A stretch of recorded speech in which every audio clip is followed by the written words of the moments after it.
Olá, bom dia, boa tarde, boa noite. Vamos começar mais uma aula de bioquímica, compostos orgânicos presentes em nossas células.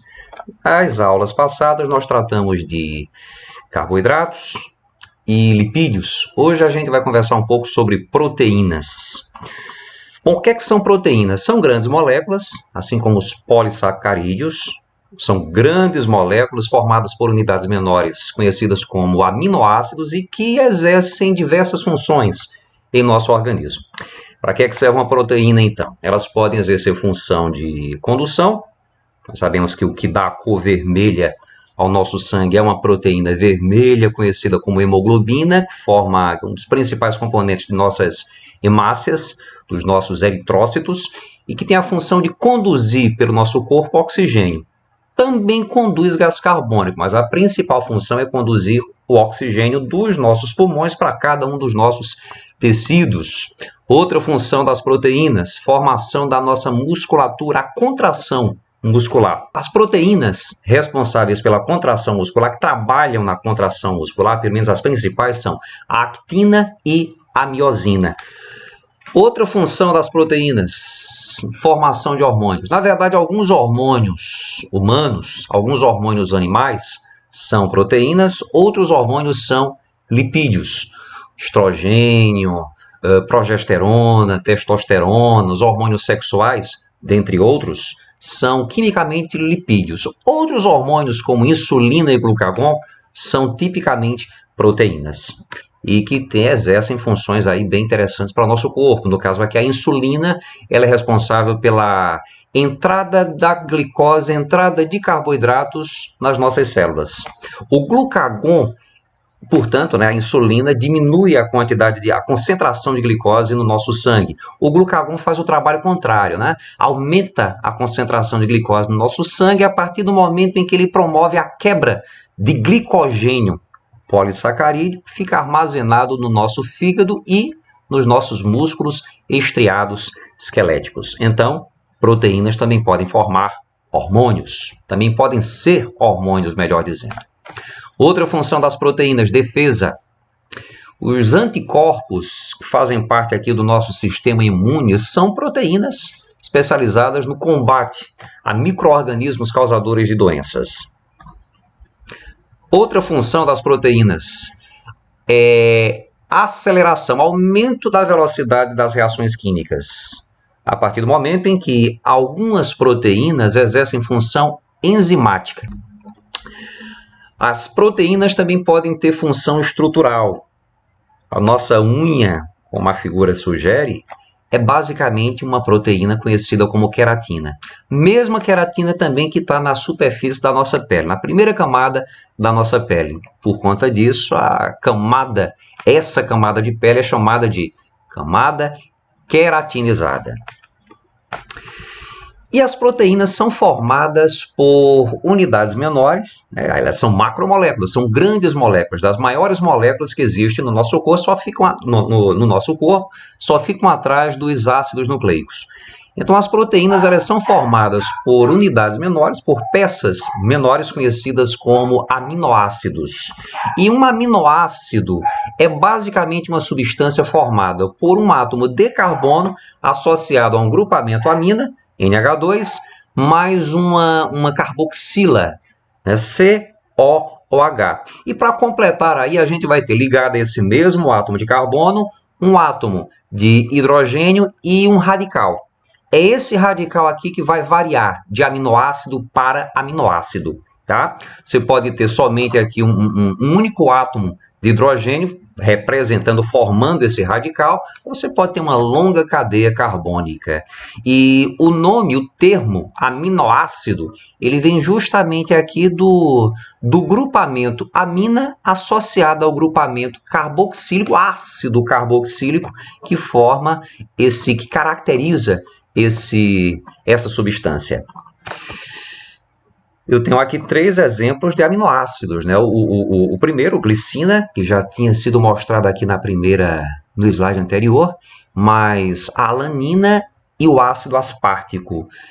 Percebam que a única coisa que vai diferir de um aminoácido em relação aos outros é justamente o radical. Na glicina, a gente tem aqui um único átomo de hidrogênio. Quando passa aqui para a alanina, um grupamento CH3. No ácido aspartico, a coisa fica um pouquinho mais complexa. E isso vai se tornando cada vez mais complexo ao longo aqui, quando a gente analisa os demais aminoácidos. No caso, existem na natureza 20 aminoácidos capazes de formar proteínas. Eu tenho aqui todos eles. Alanina, arginina, asparagina, ácido aspartico e por aí vai. Alguns desses aminoácidos a gente consegue produzir, o nosso corpo ele consegue produzir. Por conta disso, esses aminoácidos eles são chamados de naturais ou dispensáveis.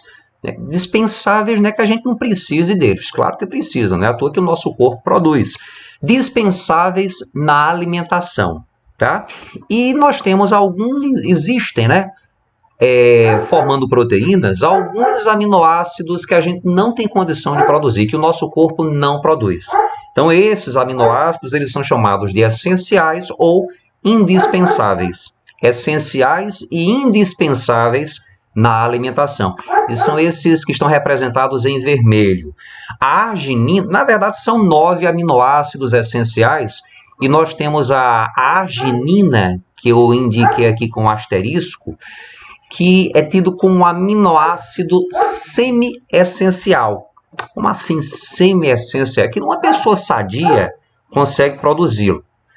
Uma pessoa que está com alguma enfermidade, ou essas pessoas não vão conseguir produzir a arginina, só vão conseguir obtê-la na alimentação. Então, a gente geralmente considera a arginina como sendo um aminoácido semi-essencial. Alguns livros trazem a arginina como sendo um aminoácido essencial. Aqui a gente trata como semi-essencial. Então, os aminoácidos essenciais seriam fenilalanina, histidina, isoleucina, leucina, lisina, metionina, triptofano, treonina e valina. Bom, proteínas são formadas por vários e vários aminoácidos ligados uns aos outros, através de ligações conhecidas como ligações peptídicas. Por que o termo peptídico? O peptídica é utilizado. É que peptídeo é a mesma coisa que aminoácido, é um sinônimo, é uma sinonímia para aminoácido. Aminoácido ou peptídeo são a mesma coisa. Então, ligação peptídica é aquela responsável pela união de 2 aminoácidos entre si. Assim como ligação glicosídica é o tipo de ligação química responsável pela união de um monossacarídeo a outro, como foi dito lá quando a gente estava estudando os carboidratos ou glicídios. Se bem que eu nem lembro se eu dei o nome desse tipo de ligação química. Se não disse lá, digo agora para vocês. Ligação glicosídica é aquela que é responsável pela união de 2 monossacarídeos entre si. Que é só uma representação geral, né, de uma proteína formada por vários aminoácidos unidos através de ligações peptídicas. Se por acaso eu tenho 2 aminoácidos ligados através de uma ligação peptídica, eu terei uma molécula maior que eu vou chamar de dipeptídeo. Se eu tenho 3 aminoácidos fundidos, ligados através de 2 ligações peptídicas, eu terei um tripeptídeo. Se eu tenho vários aminoácidos ligados, polipeptídeo. A partir de um certo número de aminoácidos, quando um polipeptídeo ele é formado por vários, centenas de aminoácidos, aí eu já posso considerar esse polipeptídeo, muito, eu já posso considerar esse polipeptídeo como sendo uma proteína. Então, o que varia, né, o que diferencia uma proteína de outras é o número de aminoácidos que elas apresentam, que cada uma delas apresenta, e a posição dos aminoácidos, né? Glicina, valina, treonina, outra começa com metionina, triptofano, leucina e por aí vai. Aqui eu tenho uma representação de uma ligação química, de uma ligação peptídica. Deixa eu voltar aqui. Ó, eu tenho os aminoácidos glicina e alanina separadinhos aqui, ó, estão isolados. Ó. Glicina de um lado, alanina do outro. Eu estou tirando aqui um grupamento OH né, e uma hidroxila da carboxila, e estou tirando um átomo de hidrogênio do grupamento amina, H2O. Portanto, 2 átomos de hidrogênio mais um átomo de oxigênio. Quando isso acontece, eu tenho aqui a ligação peptídica estabelecida, formando, então, no nosso caso, um dipeptídeo. O que é um dipeptídeo? Produto da união de 2 aminoácidos entre si. As proteínas, elas podem ser simples ou conjugadas. O que é isso? Uma proteína simples é aquela que é formada unicamente por aminoácidos ligados uns aos outros. Ó, arginina, valina, metionina, logicamente aqui eu tenho as abreviaturas para cada um dos aminoácidos. Uma proteína, ela é conjugada quando ela está associada a um grupamento químico que não é formado por aminoácidos. No caso aqui, eu tenho uma sequência, eu tenho um polipeptídeo hipotético ligado a uma molécula de um lipídio. Esse lipídio associado a uma sequência de aminoácidos, esse lipídio é chamado de coenzima. A proteína conjugada, né? Eu posso ter uma outra sequência ou várias sequências de aminoácidos ligados a um íon, no caso aqui o cálcio, a hemoglobina, por exemplo, a vermelhinha, responsável pela condução do oxigênio, ela é ligada a ferro. É uma proteína conjugada ligada a ferro. E isso acontece demais no nosso corpo, na verdade, na natureza. No que diz respeito à estrutura das proteínas, a gente fala em estrutura primária quando a gente considera apenas a sequência de aminoácidos da proteína. No caso aqui, se eu pergunto, qual é a estrutura primária da proteína X, que é essa aqui que eu estou circundando com o cursor? Aí vocês iriam me responder, bom, a estrutura primária da proteína X é lisina, glicina, leucina, valina, alanina, histidina. Logicamente que essas abreviaturas aqui estão em inglês, tá? Quando eu falo em estrutura secundária, terciária e quaternária de uma proteína, eu falo da forma tridimensional que elas apresentam. No caso aqui, a estrutura secundária de uma proteína, ela não é, assim, uma proteína de um modo geral, ela não é esticadinha, como um fio. É um fio elétrico. Não é. Ela é torcida. Ela é retorcida por conta de atrações químicas que existem entre os próprios aminoácidos formadores dessa proteína, tá? Aí quando eu tenho alguma coisa parecida com um fio telefônico antigo, por exemplo, eu teria a estrutura secundária. Agora, se eu pego esse fio telefônico e enrolo, né, todinho dele mesmo, aí eu vou ter uma estrutura tridimensional mais complexa que eu vou chamar de estrutura terciária. Estou formando um novelo aqui, como vocês estão vendo.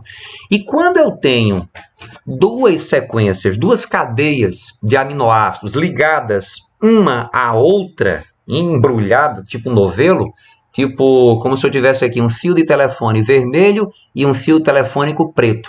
E os dois embrulhados, um ao outro, enroladinhos um ao outro, formando um tufo. Como vocês estão vendo aqui, ó. Tem uma cadeia, isso aqui é o que a gente chama de estrutura quaternária, né, de uma proteína. No caso aqui eu teria uma sequência de aminoácidos que aqui está representada em rosa e uma outra sequência de aminoácidos representada em amarelo.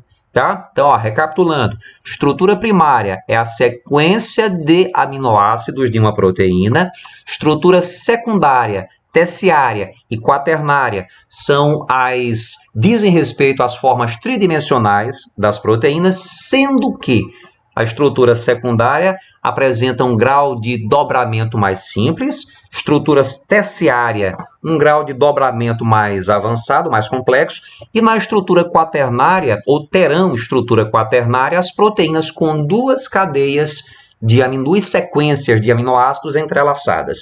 Nem toda proteína apresenta estrutura quaternária. A hemoglobina, por exemplo, apresenta estrutura quaternária, outras não. Tem um tipo de proteína bem especial, assim, fundamentais, todas são fundamentais para a nossa existência, mas essa aqui eu diria assim, a cabeça, né? São as enzimas. São proteínas que agem como catalisadores orgânicos, aceleradoras das reações químicas. Nenhuma reação química biológica poderia acontecer sem que houvesse aqui enzimas. Elas demorariam muito tempo para acontecer. A energia de ativação, o calor, por exemplo, necessário para a ativação dessas reações químicas poderia ser muito alto, o que poderia acabar degradando as proteínas, as substâncias que interagissem entre si. Tá? Então, as enzimas têm a função de aumentar a velocidade das transformações químicas que acontecem na natureza, das reações químicas que acontecem na natureza. E aqui nós temos a representação de uma reação química catalisada por uma enzima. Aqui eu teria um substrato, que no caso aqui é a sacarose. Sacarose, vocês sabem, é um disacarídeo formado por uma molécula de glicose associada a uma molécula de frutose. Aí, a enzima conhecida como sacarase, ela se acopla à sacarose, ou vice-versa, e aí nós temos a quebra dessas duas substâncias, da glicose, a glicose se separa da frutose. Se não entrasse na jogada aqui a enzima sacarase, não haveria quebra da sacarose. A quebra da sacarose, no caso, vai acontecer no nosso intestino delgado, tá? As enzimas, elas levam nomes que geralmente são formados por um prefixo, que é o nome do substrato sobre o qual elas agem, mais uma terminação, um sufixo, que é sempre ase.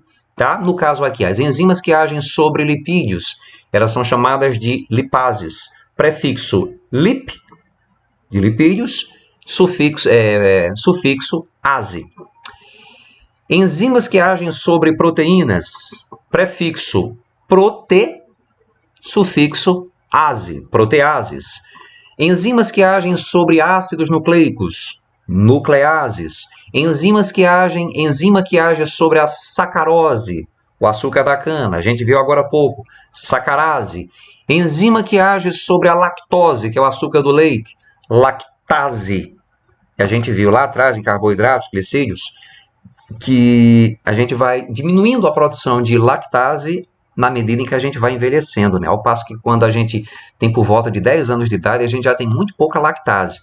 Praticamente, assim, 70% da população da Terra é intolerante à lactose, porque já não produz uma quantidade suficiente de lactase. Tem aqui a maltose, que é o açúcar dos cereais, o glicídio, o açúcar, o carboidrato dos cereais. A enzima que age sobre ele é a maltase. Enfim, existem várias outras. Eu tenho aqui os fatores que influenciam diretamente na atividade das enzimas. São 3. Primeiro, a temperatura. As enzimas elas vão se tornando mais ativas conforme a temperatura aumenta, até um certo limite. Você pega aqui carne fresca, põe na mesa, ali está cheio de bactérias. O ar está cheio de bactérias. Está cheio de micro-organismos decompositores. Você deixa aquela carne em cima da mesa, depois no outro dia já vai estar estragada. É porque a temperatura ambiente é ideal aqui para atividade enzimática nas bactérias, tá? Se você põe essa mesma carne na geladeira, assim que você chega em casa com ela, ó, temperatura 6 graus. No refrigerador, temperatura do freezer em torno aqui de 0 grau. As enzimas bacterianas não vão atuar. Você pode deixar aqui carne no freezer por 6 meses, né? Assim, por tempo indeterminado. Tem gente que casa e com 15 anos come do bolo de casamento.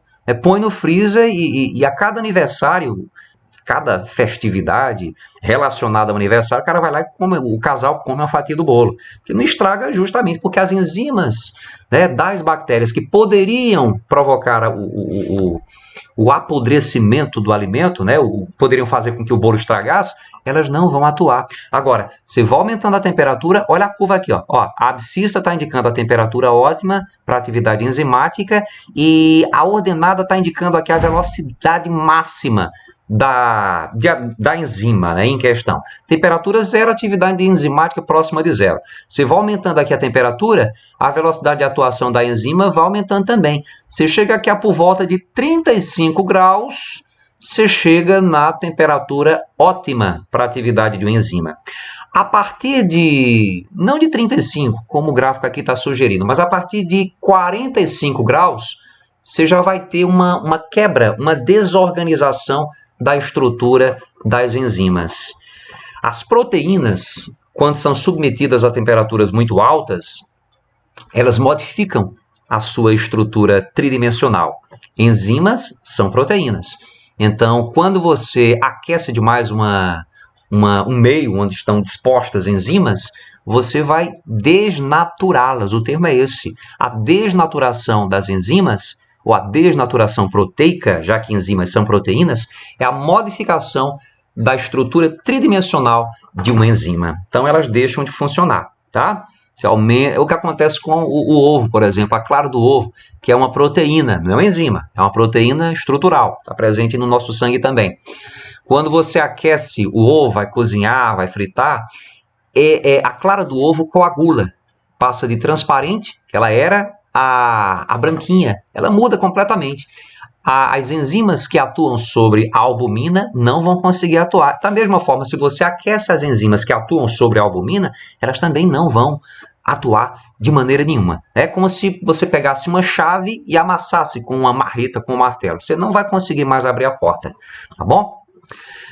Outro fator que influencia diretamente a atividade enzimática é o pH. Cada enzima tem um pH ótimo de atuação.